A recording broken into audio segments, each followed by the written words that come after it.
Senate इंतखाबात के लिए वोटिंग खुफिया होगी। सुप्रीम कोर्ट की राय। इलेक्शन आइन के आर्टिकल 226 के तहत होते हैं। वोट हमेशा के लिए खुफिया नहीं रह सकता। सुप्रीम कोर्ट ने 4-1 की अक्सरियत से फैसला सुनाया। जस्टिस याहिया अफरीदी का राय से इख्तलाफ।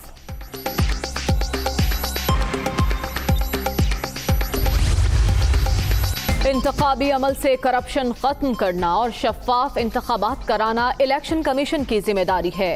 करप्ट प्रैक्टिस को रोकने के लिए जदीद टेक्नोलॉजी का इस्तेमाल किया जाए। तमाम इदारे इलेक्शन कमीशन की मुआवनत करें। सुप्रीम कोर्ट की हिदायत।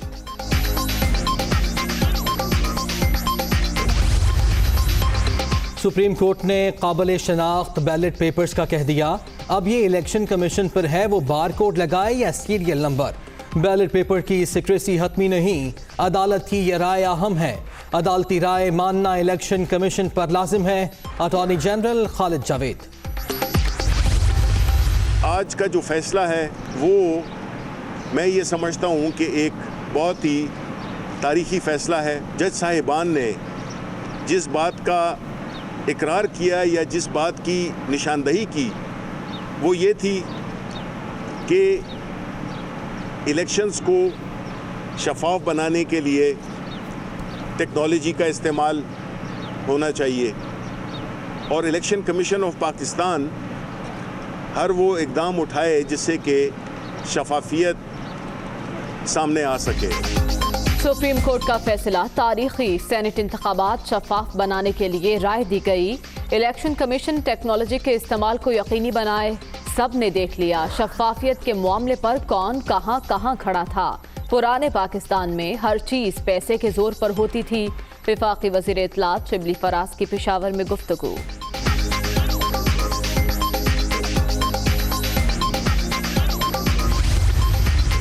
सुप्रीम कोर्ट का आईनी और कानूनी फैसला। सेनेट इलेक्शन दिलचस्प होंगे। इस्लामाबाद में हफीज शेख ही कामयाब होंगे। शेख रशीद को यकीन। बाकी सूबों में सेटलमेंट हो रही है। खैबर पख्तूनख्वा में भी फैसला शाम तक हो जाएगा। वफाकी वज़ीर दाखिला। सुप्रीम कोर्ट ने हॉर्स ट्रेडिंग की हौसला शिकनी का मौक़िफ़ तस्लीम कर लिया। मुकम्मल खुफिया रायदही का उसूल नहीं माना गया। इलेक्शन कमीशन को कहा गया शफाफ इंतखाबात के लिए इक़दामात करे जिसमें काबिल शनाख्त बैलेट शामिल है। फवाद चौधरी।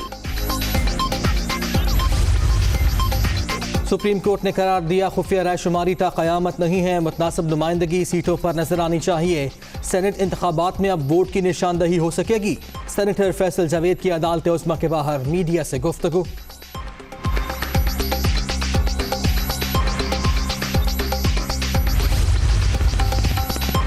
फैसला किसी की हार जीत नहीं, आइन के मुताबिक है। इंतखाबात को शफाफ बनाना इलेक्शन कमीशन की आइनी जिम्मेदारी है। आर्टिकल 226 के तहत इलेक्शन कराना ही हमारा मौक़िफ़ था। आइनी तरमीम करना पार्लियामेंट का काम है। मरियम औरंगज़ेब। बड़े ईवान में कौन मारेगा मैदान। सेनेट इलेक्शन में सिर्फ 2 दिन बाकी। सियासी जोड़ तोड़ जारी। पीपल्स पार्टी की पेशकश मुस्तनद। मुत्तहिदा का तहरीक इंसाफ के साथ इत्तेहाद बरकरार रखने का फैसला। सिंध हुकूमत से राब्ते जारी रखने पर भी इत्तफाक। पीटीआई उम्मीदवारों की कामयाबी का मिशन। वज़ीर आज़म खुद मैदान में आ गए। अगले 2 रोज़ अरकान पार्लियामेंट से मुलाकातें शेड्यूल। पीपल्स पार्टी यूसुफ रजा गिलानी को जितवाने के लिए सरगर्म। आसिफ जरदारी के शहरे इक़्तिदार में डेरे। अपोजिशन में भी बिलखुसूस पीपल्स पार्टी और नेशनल पार्टी के कुछ लोगों ने राब्ता करने की कोशिश की है। उनको पैसों की ऑफ़र्स देने की कोशिश की है। हमारे बाज़मीर मेंबरान ने उसको रिपोर्ट कर दिया है। हम बहुत जल्द वो हक़ाइक़ आपके सामने लेकर आएंगे ताकि आपके सामने भी वाज़ेह हो। पीपल्स पार्टी और ANP पर हॉर्स ट्रेडिंग का इल्ज़ाम। तहरीक इंसाफ के MPs को रकम की ऑफर की गई। बाज़मीर अरकान ने पेशकश के मुताल्लिक़ क़यादत को आगाह कर दिया। हक़ाइक़ जल्द अवाम के सामने लाएंगे। कामरान बंगश।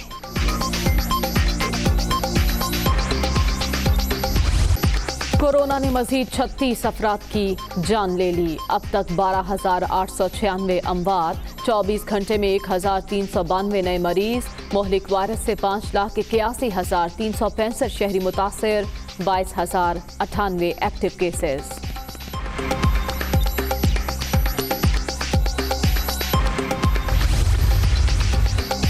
कोरोना केसेस में इजाफा। मीरपुर आज़ाद कश्मीर में एक हफ्ते के लिए लॉकडाउन, इज्तिमात पर पाबंदी, तालीमी इदारे, अस्पतालों की OPD सर्विस बंद, मेडिकल स्टोर्स और पेट्रोल पंप 24 घंटे खुले रहेंगे।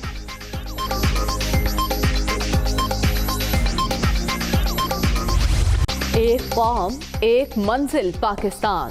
कौमी जोश व जज्बे से तजदीद अहद वफा का दिन मनाने की भरपूर तैयारियां। 23 मार्च यौम पाकिस्तान के हवाले से टीजर जारी।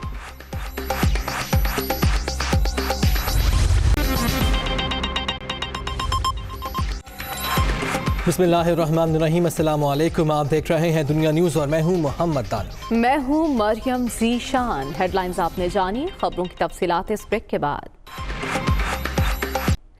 इंतजार हुआ खत्म, सूरत हाल वाजे हो गई। वो सवाल जो अब तक जवाब तलब था कि सेनेट इंतखाबात कैसे होंगे, खुफिया राय शुमारी या ओपन बैलेट के जरिए, सुप्रीम कोर्ट ने राय दे दी है। कहा कि सेनेट इंतखाबात खुफिया ही होंगे। सेनेट इंतखाबात आइन के मुताबिक होंगे। सुप्रीम कोर्ट की राय सामने आई है। जस्टिस याह्या आफरीदी ने फैसले से इख्तलाफ किया। इलेक्शन कमीशन सेनेट इंतखाबात के लिए तमाम इक़दाम करे। इलेक्शन कमीशन टेक्नोलॉजी का इस्तेमाल करे। सेनेट इलेक्शन आइन के आर्टिकल 226 के तहत होते हैं। तमाम इदारे इलेक्शन कमीशन की मुआवनत करें। वोट हमेशा खुफिया नहीं रह सकता। इंतखाबी अमल से करप्शन का खात्मा करना इलेक्शन कमीशन का काम है। तफसीलात जान लेते हैं। हमारे नुमाइंदे मोहसिन निजाद हमारे साथ मौजूद है। मोहसिन, ये भी बताएगा कि तफसीली फैसला कब तक जारी हो जाएगा?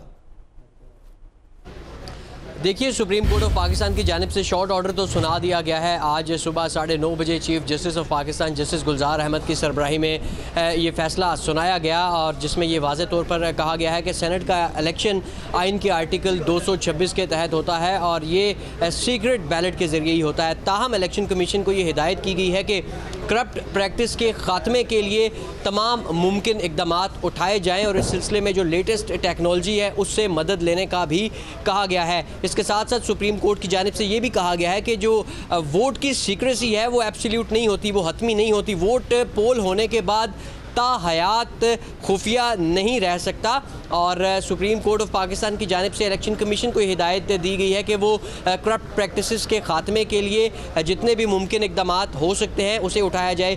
दोनों जो फ़रीक़ैन हैं, हुकूमती जो वकला थे वो भी और जो दूसरे जो फ़रीक़ैन थे उनके वकला, दोनों इस फ़ैसले को अपनी अपनी जीत करार दे रहे हैं। हुकूमत के जो वकील हैं, अटॉर्नी जनरल, उनकी जानिब से ये कहा गया कि हम जो चाहते थे वो हमें मिल गया और ये वाज़े तौर पर कहा गया है सुप्रीम कोर्ट ऑफ पाकिस्तान की जानिब से कि इंतखाबात जो हैं उन्हें काबिल शनाख्त बनाया जाए बैलेट पेपर को और इलेक्शन कमीशन का काम बनता है कि वो सुप्रीम कोर्ट की राय के ऊपर मनोवन अमल करे। ताहम जो मुस्लिम लीग नून के वकला हैं, जो उनके वकील थे जहांगीर जदून, उनकी जानिब से ये कहा गया है कि ये इंतखाबात सीक्रेट बैलेट के ज़रिए होते थे और अब सीक्रेट बैलेट के ज़रिए ही होंगे।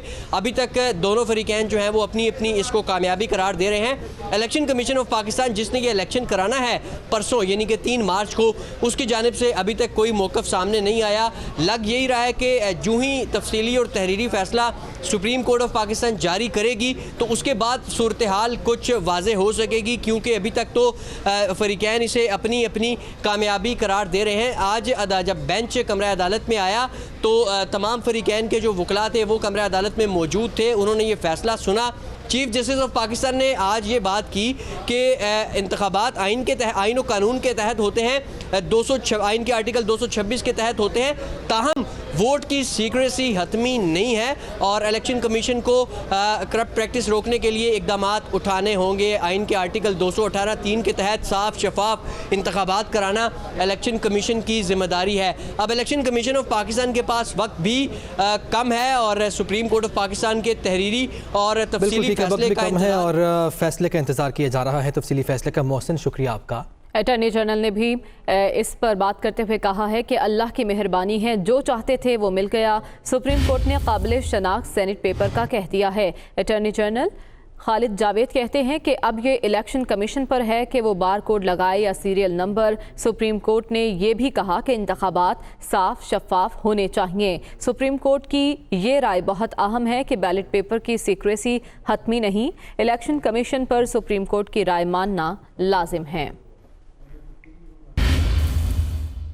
शिबली फराज कहते हैं कि फैसले में वोट दायमी ना होना और टेक्नोलॉजी के इस्तेमाल की बात की गई है। इलेक्शन कमीशन से दरख्वास्त करेंगे कि सेनेट इलेक्शन में जदीद टेक्नोलॉजी का इस्तेमाल किया जाए। उन्होंने कहा कि बैलेट पेपर पर बार कोड या सीरियल नंबर लगाया जाए। वफाकी वज़ीर इत्तलात पेशावर में प्रेस कॉन्फ्रेंस कर रहे थे।